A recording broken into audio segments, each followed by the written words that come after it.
Okay, Julia, thank you so much for joining me. It's been so much fun getting to know you over the years and working together in sort of our parallel universes. Why don't we start with you introducing yourself a little bit and tell us a little bit about your career and how you got into the learning space and where you are now?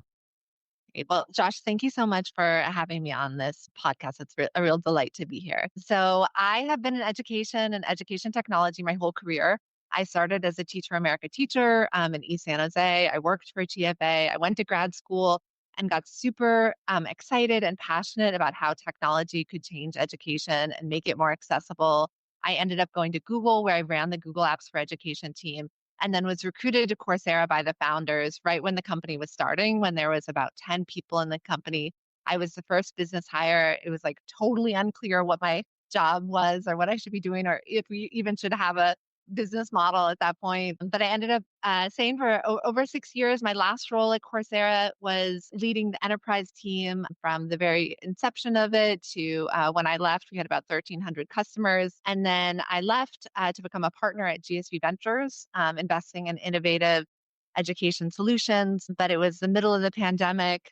And I kept on seeing how horrible Zoom schools were all over the news. And I kept on thinking there has to be a better way to do online learning. Like we have not cracked this nut, and the world needs a way to scalably learn online. And the two things that we saw were changing were how people engaged online socially. And then the second one, which has turned into actually the sort of part of what we're doing, is the role that AI could play in creating new types of experiences for the learner and making it easier for the admins. And that was about a year before ChatGPT launched. And so we've been building Uplimit really with that vision of how do we make online learning actually work for adult learners? How do we do it at scale and using AI to make that possible? Wow, that's an interesting background. I knew you spent a lot of time at Coursera, but I didn't realize how much experience you've had in the whole space. So, just go back one more question about the sort of Coursera world. As I was an outsider observing. Um, you guys kind of built a bunch of content with universities, and there was no fee for it for a while, I believe. Wasn't that the model? And then there was fees added for certificates and so forth. Before we talk about Uplimit, what's going to happen to all those content companies, in your opinion? But you can AI generate stuff like with the flash of an instant. Yeah, yeah. I think it'll be, I mean, I think the brands still matter of the credentials and of the institutions and people wanting to mark the fact that they have mastered something and have learned something that is a marketable skill in the economy. I think that still will matter. People getting the Google IT certificate as an Hmm. example to help open the door for potential jobs. I think that will matter a lot. But I think that there's a lot of sort of interesting refactoring that can happen as you think about those content libraries as resources for creating backbones of new experiences. And I think it'll be interesting to see what Coursera and the other players do as they re envision the future. So Udacity got acquired by Accenture, and then I guess Coursera could build an AI version of the whole thing if they decided they wanted to do that. Well, you Yeah. guys could sell them your platform, maybe. Yeah, you could pull different parts of the experience in to make it more relevant, to make it more personalized, to make it more engaging. I think the form factor could change substantially in order to drive higher levels of engagement and personalization, make it more relevant. I think thinking about how it could fit into companies' content. You don't need the whole library; you need pieces of it that are really Right. relevant. Yeah, and the credibility still matters, and maybe the credibility matters even more in the AI world, where knowing where the content's coming from, knowing that there's an authority behind it, having that stamp, maybe I that think you're matters. right. No, I think it's certainly true in our case. So let's talk about Uplimit.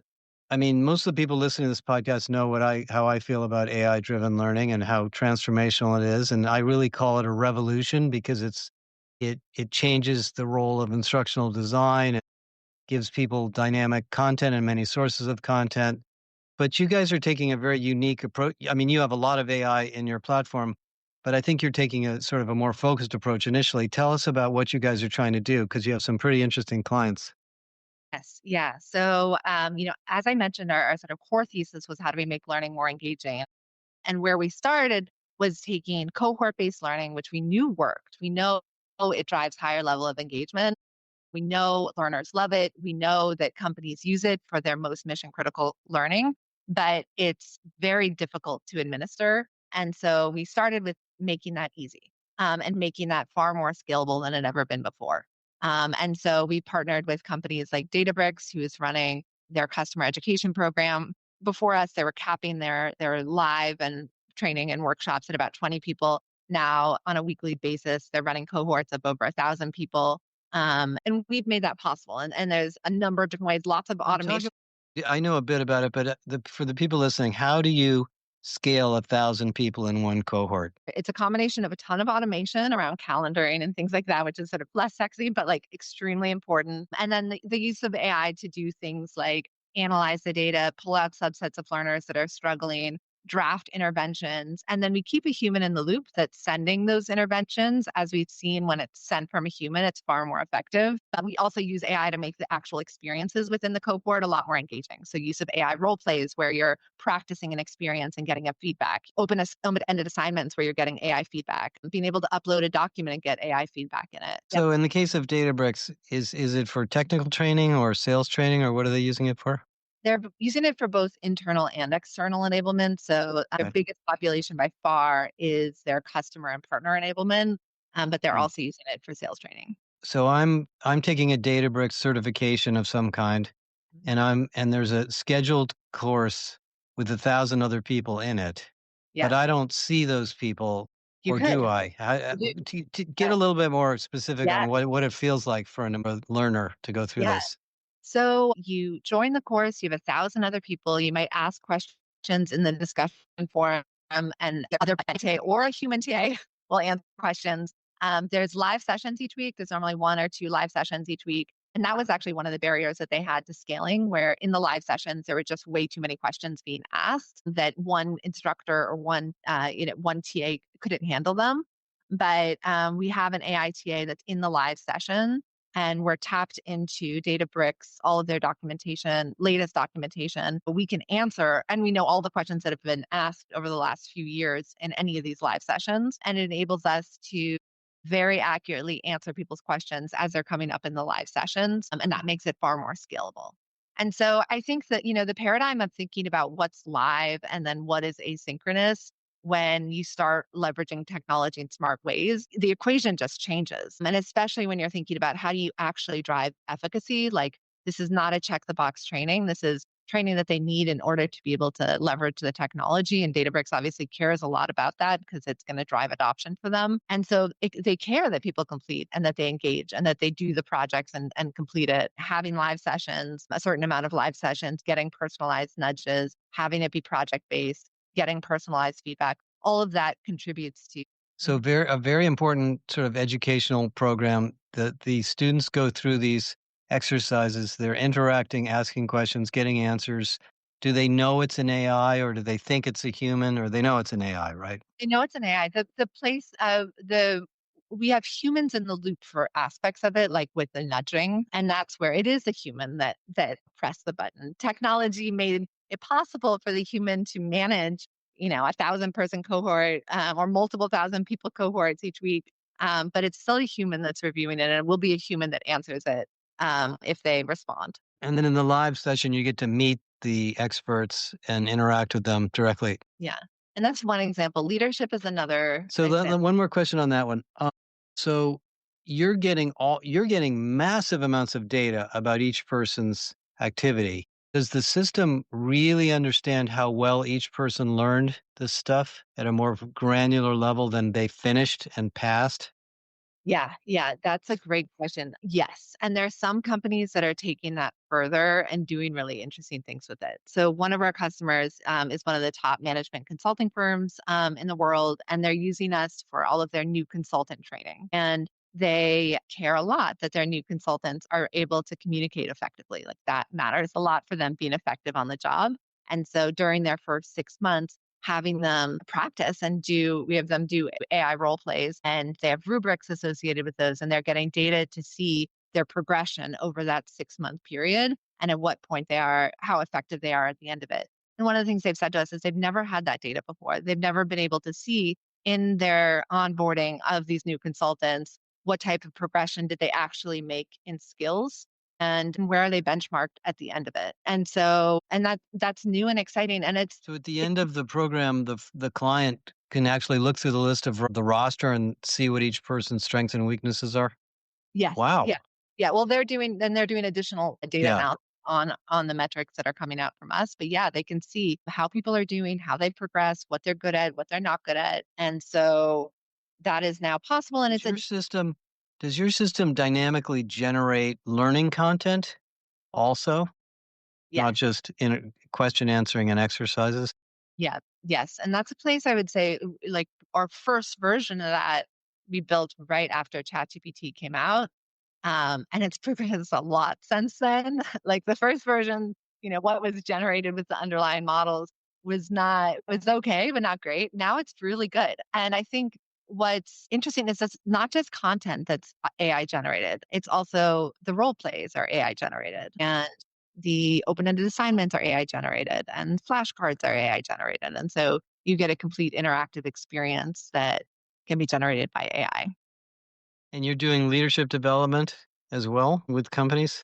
Yes. So, yeah, I would say one of external education, leadership development, and sales enablement are the three use cases that we see. We're working with some exciting companies like Sony Interactive Entertainment, who's using us to scale their leadership development and make it much more engaging and hands on. Or companies like Kraft Heinz is also using us, Roblox, Hmm. um, all for leadership development. So one more question about the company, and then I have one question about sort of career stuff. Is this a solution where the client licenses I know when you started it was more of a handcrafted solution, but are you moving to a point where the client can do all this work on their own, or do you do a lot of it for them? Where are you in that continuum?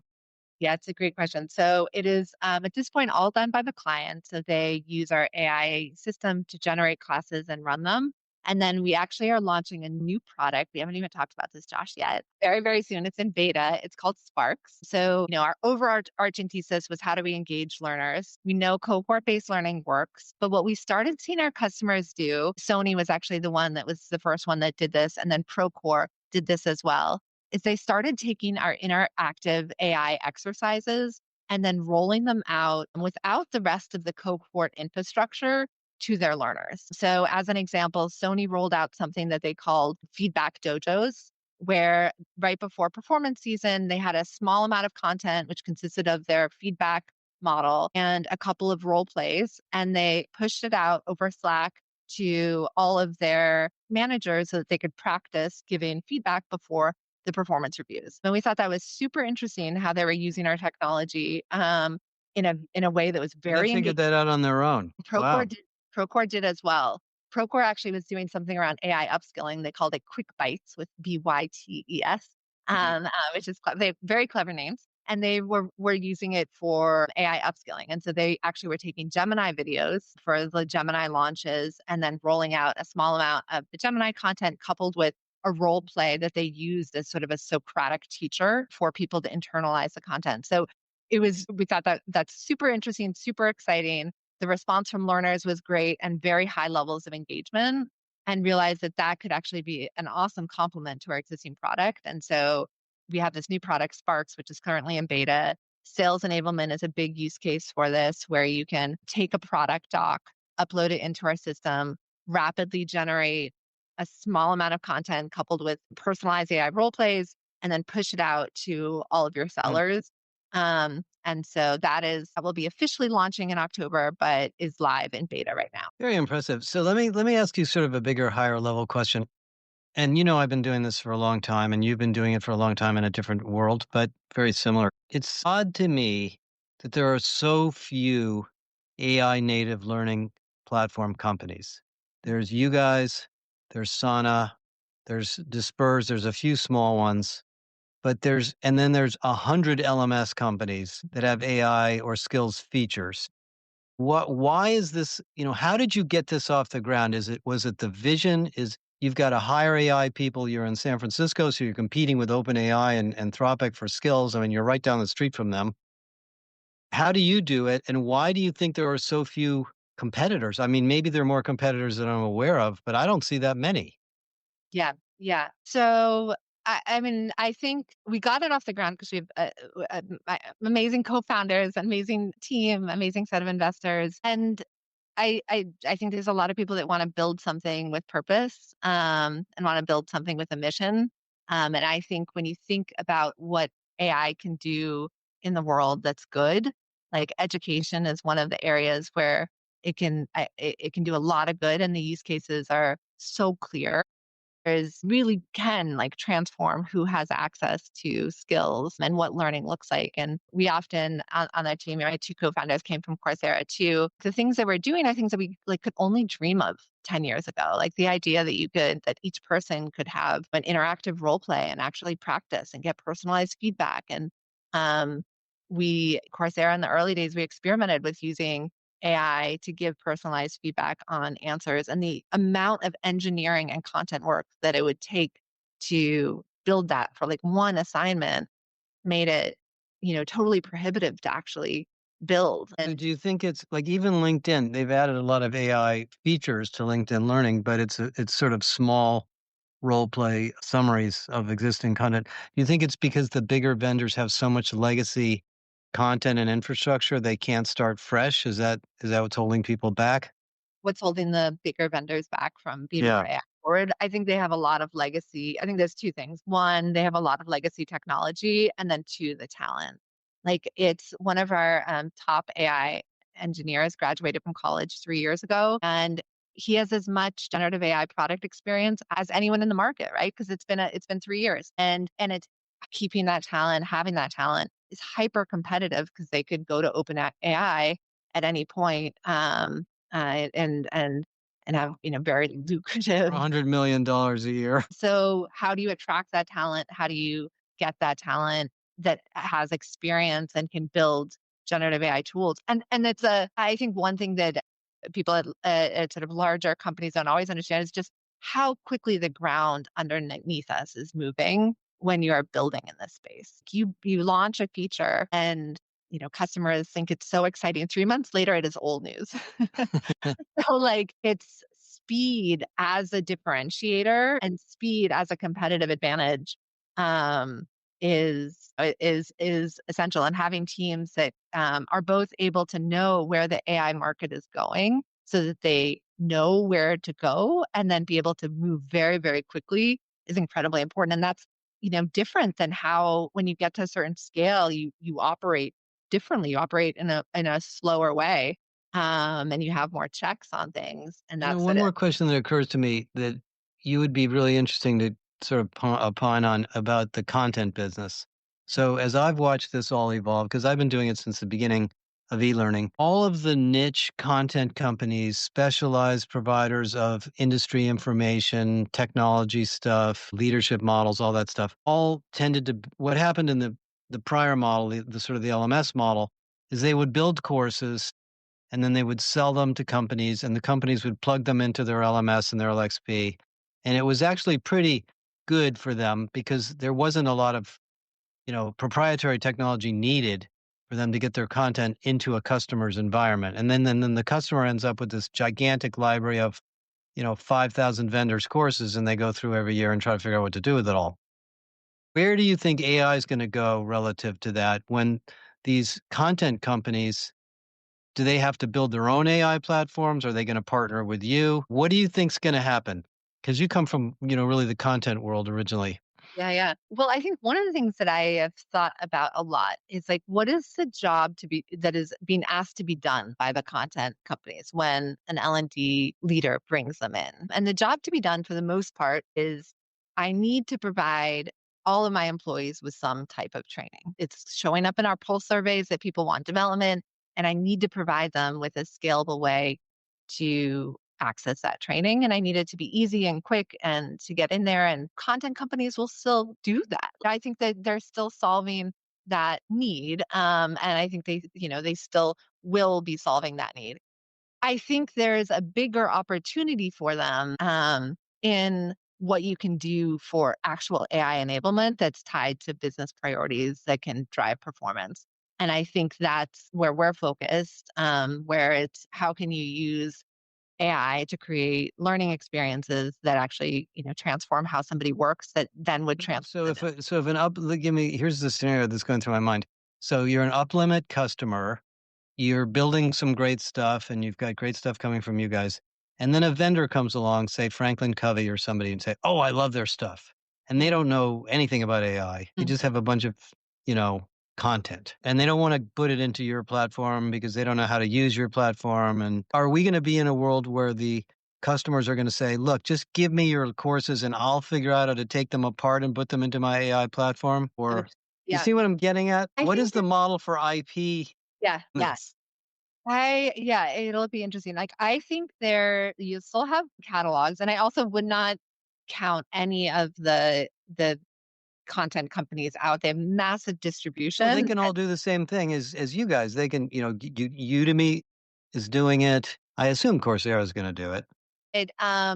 But I think it's the where I'm seeing some of the most forward-looking L&D leaders go is being more prescriptive in terms of what programs they're focused on and running, and that they think the business actually needs. And those ones, maybe they're working with external content providers and or maybe and even if they are, they're likely customizing that pretty heavily themselves to make it the most relevant for their company. So it's I I think it's less of a, we need this massive amount of Right. content. It's less buying a library and just throwing it out there and hoping people know how to find it. Yes. And then like as I've also been reflecting as talking to a chief people officer this morning, when you think about what leadership or any of these areas, it's actually not that much content. It's more about like practice and application. Think about learning a feedback model. There's not that much content in anyone's feedback model. It's not, it's not that much Right. content. Um, Getting someone to be able to give really good feedback is hard. And that takes practice, takes So we're trying. moving, and I think you're absolutely right. I think we got stuck in this pedagogical dead end of selling people courses because they sort of mimicked classrooms. And now we can sort of skip that and let's teach them to do the things that they need to learn and coach them along the way. And maybe they don't have to take a 4-hour course in feedback. Yes, exactly. And and that you don't know whether or not people have actually can apply it. A 4-hour course on feedback where you have no idea whether they've internalized it or applied it back on the job. Like that's where we need to move away from. And instead, let's do a 10-minute, like read 10 Right. minutes and then do a role play where you practice it and then go off and give feedback to your direct report and reflect on what you did well and what you didn't do well and submit that reflection and have a complete feedback loop on feedback and internalize it. And that's the shift that was not possible before AI, but is possible now. And I think that's where I think with companies should focus. The content is just going to keep changing. The other thing Right. that I'll say that it opens up is the potential for business units or people within teams to own a little bit more of the experience. Like it doesn't, you can farm some of this out to your teams and I completely agree. I think it's going to be much more distributed and decentralized in companies because this is so easy to use. Yeah. But it's a good point. So for somebody like you, Julia, who has a real background in this whole domain, you can go back to basic principles of how do people learn and how do we teach them this, and opposed to assuming that if I buy a bunch of content, everybody's going to learn everything. yeah, yeah, yeah. And again, it gets to like what am I actually trying to do? Like, am I trying to Right. check a box and like give everybody access to catalog so that they, feel like they have opportunities? Or is there real skill development that I'm trying to drive in my organization? And if it is real skill development, content doesn't get you there. And so you have to go further than that. Fortunately, AI, can get there and it's you don't have to have that much content. Julia, thank you so much. It has been such a pleasure to get to know you over the years and work together and watch what you guys are doing over there from the beginning. It must be really fun. Well, we really appreciate all of your advice and guidance and enthusiasm over the years. So thanks so much. And thanks for having me today. You bet. Okay, thanks a lot.